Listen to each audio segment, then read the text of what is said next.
What's up, guys? So I'm here with Mr. Rodimus13. Yo. This is awkward holding the camera this way because I have a tripod. But either way, so we're going to be working on some painting projects today. At the moment, we are working on his ball and cup, but I'm just helping him weather up his cannon just a little bit with a little bit of the kind of gunmetal dry rubbing thing that I do for my stuff. It's applied a little bit. We're not going to really bother showing you that. But one thing I was going to try to show off was how to do this kind of situation. He was really interested in doing chipping and stuff like that, and I've got the toothpaste, I've got the salt, all the stuff like that so that we can play with this. We have a selection of paints down there. He brought along some Haros and stuff like that that we can practice on. I also have another one of these Exceed knotheads to play with. So I'm going to do my best to film this as an instructional thingy along with, you know, us hanging out. But for now, we're going to go ahead and finish up like maybe a little... Did you want to do a little bit of dry brushing real quick? Sure, we can do that. That's fairly fast. And then we can clear coat those if you're ready to do that part. Sure. Okay, so we're going to do that real quick, and then we'll come back to doing the weathering and stuff like that. Like, I covered it in a video that I never put out, so you guys have never seen that. So, yeah. I did show how to do this before. I just didn't bother with that video. So we're going to do that. I am sweating. I just ate lunch, and it's like nearly 100 degrees outside. So, yay. We're not having rain, though. That's sad. That's always a good thing. All right, guys. So we're not here on the couch. We're all gloved up. My hands are incredibly sweaty already. I don't know about him. So what we're going to be doing, we've got the little Haro puzzle bases, which I guess are exactly the same as the petite guy bases. So, almost exactly the same. Well, mostly the same. They interlock, so you can do it either way. Well, those are more square, though. These are a little bit off square. Either way, it doesn't matter. That's just a conversation. So basically, what I'm going to teach him to do, and hopefully you guys, if you are okay with learning things, I know how my channel is. Basically, make a cool cruddy version like this out of this. So I'm not sure which one this one came from. It's one of them. I don't really care. And he's got the black one that comes with the white Haro from his mobile Haro, which is what I actually did. The previous two that we've got here, ones you guys have seen in pictures. So this guy right here, tall, nice, and cruddy, this started out as black. You can almost see it underneath. You really can't. It's actually almost entirely blue. Yeah. See, this is how much coverage. The other thing, like I already showed off, this thing right here that was the kind of case for the Exceed heads, which almost looks like a Zaku head in and of itself. Same thing. So this was a green Zaku head. You can't even tell, can you? No, because it looks like it's all one color. See, this is the other thing I was trying to tell you, so you can see on the inside. See how it like looks dusty? Yeah. That's actually the salt technique accidentally working. Cool. So like right here, that's what the salt technique should look like, if you can see in there. I can, I don't know if you can. I can. Okay, so what we're gonna do, we're gonna start with these little guys. They're the easiest ones to do. And then we'll practice on this spare Exceed head that he can play with. So one side I tried to work with, so it looks a little bit cruddy. I'm going to try to film this up close, but I don't know that we're going to have room to really do that. But we'll show what we're doing as we go. So what we need is, of course, these thingies. If you have the little clip on a stick, if you have those in any way, shape, or form, you can buy the bag online for like super cheap. It makes life a little bit easier. You don't need it right this second, but it's just talking supplies. These ones I made from just a bamboo skewer, the little alligator clips, yeah. and duct tape. Yeah, so you can totally do that too. Which probably costs more in the end run than actually just buying them. I'm just picking on you. I've got plenty of bamboo skewers that I use with putty. So that's the other option if you have sticky tack. The other thing we're going to be needing, Tamiya weathering sets. We've got the B and the C. Not that you can read that far away, but it is what it is. And we mostly want that for the rust aspect, but we have paints as well. So we've got some silver leaf for a metal base. We got the same teal color that I've been using on a lot of this thing because it looks like an antique blue color. And these are all paints I don't really need anymore. We got some gunship gray, which I don't really need right now. So I'm going to be using that as a primer color. And then if we need it, German gray, because they're similar enough, who cares. And then over there, just slightly out of reach, we've got our two kind of rust colored paints. So I've got a NATO brown and a red brown. So they're similar, but obviously a little bit off. So one's got a little bit more red. You can see by the caps they're just ever so slightly different. Yeah. But we can also employ the cinnamon technique that I did. But that's where these color rust might actually just win out overall. So we're going to show off the different types of ways to do things. Oh, also the thing that's really important and the main reason you're here. Toothpaste. Brush teeth. But we're not brushing teeth today, we're brushing plastic and paint. So this is a like Walgreens travel kit. It literally just comes with toothpaste, toothbrush, and it's like $1.50. That's literally mostly what I've been using for this. So there's that, and it comes in a handy dandy zipping case so you can keep all your crap in one place. The other thing we're probably going to need later is a cup of water. Okay. So, because we have to brush all this crap away. Easy peasy. Sounds cool. I'm excited. He's excited. I'm tired, but we're going to make this happen. So I think we're going to have to move the camera to show off anything we're doing. So, yay for that. Jump cut. All right, guys. So now that we've removed part of the table and you can stare at our crotches, what we're going to do, we got our two bases here. It's going to be super simple. We're just going to put a base coat of silver on these. So you just want to get a little clippy underneath onto whatever you can. Probably just one of those tabs. Yep. Yeah. Mine open a little bit wider than that, but it's fine. So we're going to go step outside real quick and spray some silver leaf on there. Make sure we grab the silver leaf, not the other one. Silver leaf. Yeah. So I've got a little bit of this left from previous projects. It should be more than enough for this. So we're going to do this real quick and come right back. I'm basically showing him all the tricks of the trade that I use so he can paint just like me. Yay! Whoopie there. So we'll be right back with painted things.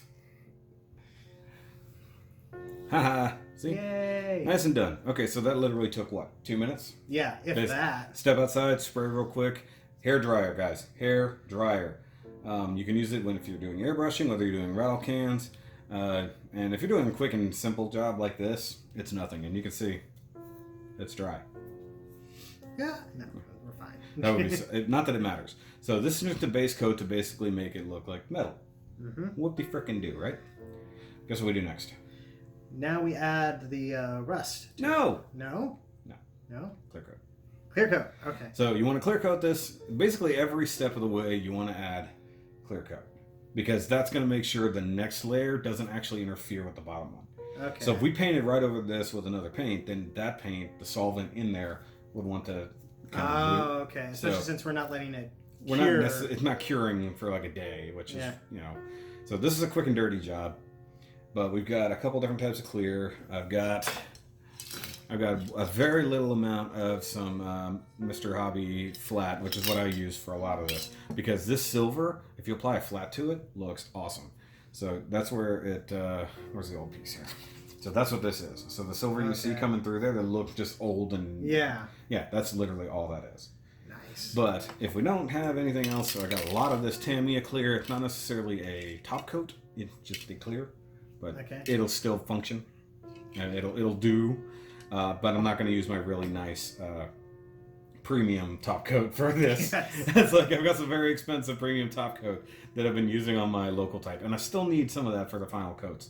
So that's what we're not going to do. But you can see this nice, pretty, shiny finish we've got going on here, which I really love it in the cylindrical areas. It looks really nice. Oh, yeah. Which is why I really love this silver leaf. Oh, by the way, this is almost the exact color. You've seen that Colorado Gio that I've got? Mm-hmm. I used this paint to touch up the nub marks, and it's perfect. Ooh, cool. So Bandai Silver on their kits is essentially Tamiya Silver Leaf. Makes a certain amount of sense. It does. So what we're going to do, we're just going to go clear coat this, do exactly what we just did, but spray it down with a nice protective coat, and then we're going to move on. So this is all going to go fairly quick. The hardest part is once we get around to playing with the toothpaste and all that. So, okay, you got that, guys? Moving on. Yeah, continuity is all I'm all about. All right, guys, so there we go. Clear coat all done. You see the nice shininess is essentially gone. I'm trying to get his painting techniques a little bit different. Everybody's a little bit however they want to do it, but just trying to get the back and forth motion, which is something he doesn't do necessarily. So, and I'm also, learning things. practicing with a pretty much empty can doesn't help. But it was a clear coat that's meant to be an in-between, so we're not offended, obviously. Okay, so now we're going to go ahead and what we can do here, this is where we start doing the multi-layer masking. So let's go ahead and take them off our clips for now. So what we can do in this case, we don't really want the entire thing to be rust because we want some bare metal. Mm-hmm. But you can figure out now where you do want it to be rusty. Like, remember what you're going to cover is going to be perfectly exposed silver. Everything else might be rusty.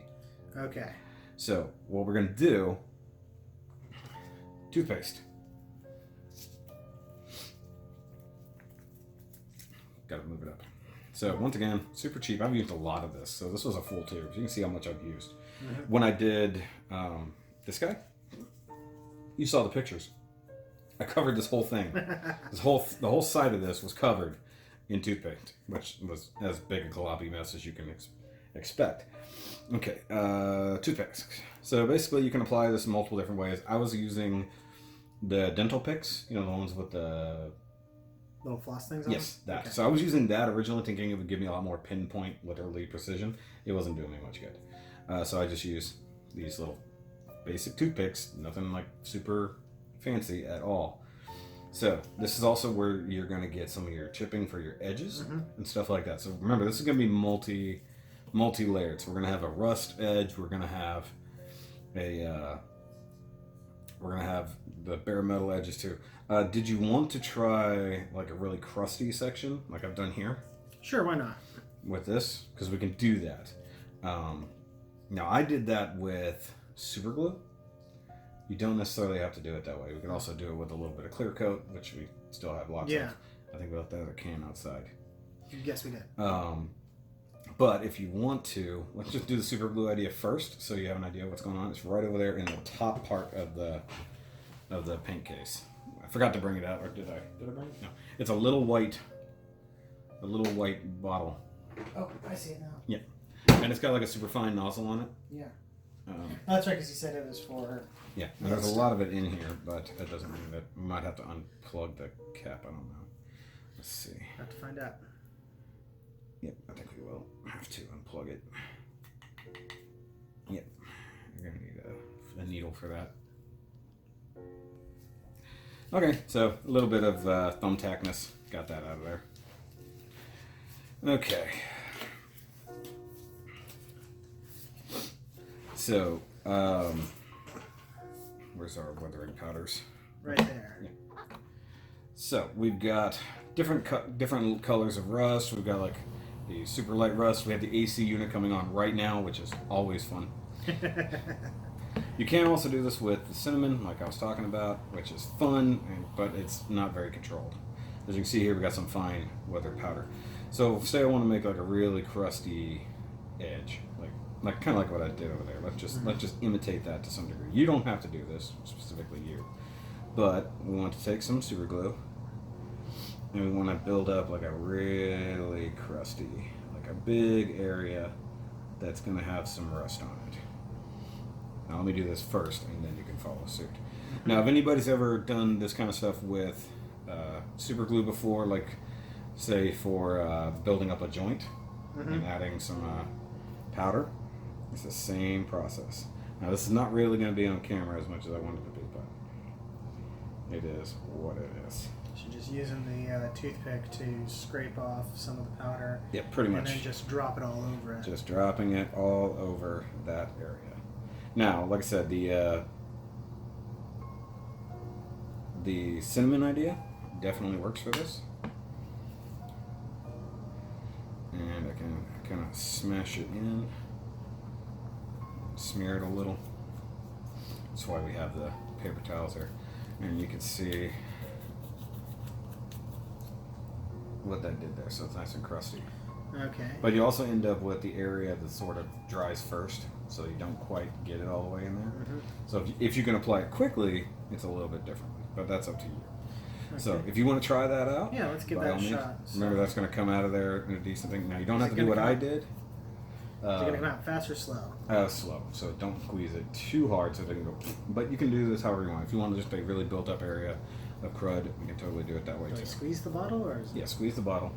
It'll come out. It just, like I said, it's resistant. Okay. Come on. I'll give you some of your powder here. I'll make your life easy. Get it ready for you. Okay. There. Oh, you did a whole corner. Okay, so let's just And of course, you can sprinkle some of that back on there if you need to, because I missed. Well, let me use mine, so let's not waste toothpicks here. A valuable natural resource. Yeah, it's not like they grow on trees. Okay, and then kind of just tap it in so you get a good cruddy spot. Now, once again, you don't have to do it this way. This is just one technique I'm using. It's done. It's dry. Cool. As soon as that powder hits it, it's done. Oh yeah, you got like a big cruddy spot there. That's what I wanted. Yeah. Oh yeah. wow.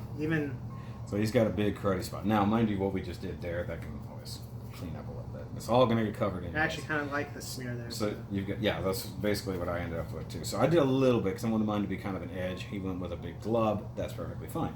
There's no problem with that. Now, another way that we can do this is what I was mentioning to you earlier. So I need to make a mess real quick. So what I'm doing here is just scraping off a whole bunch of excess dust into a pile.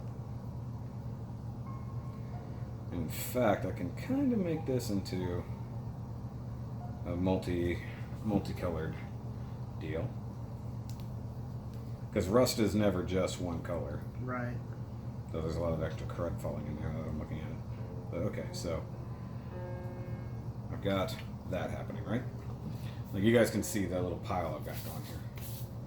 So do me a quick favor. Yeah. Because you can get up and I can't. The clear coat that's still outside. Yeah. Spray me just right along this side. Just go and bring it back. Okay. And So just right along there? just right along that edge. Okay. Just wet that edge. Couple of passes then? Just one quick spritz. You don't even have to do the whole thing. Pick one side and spritz it for me.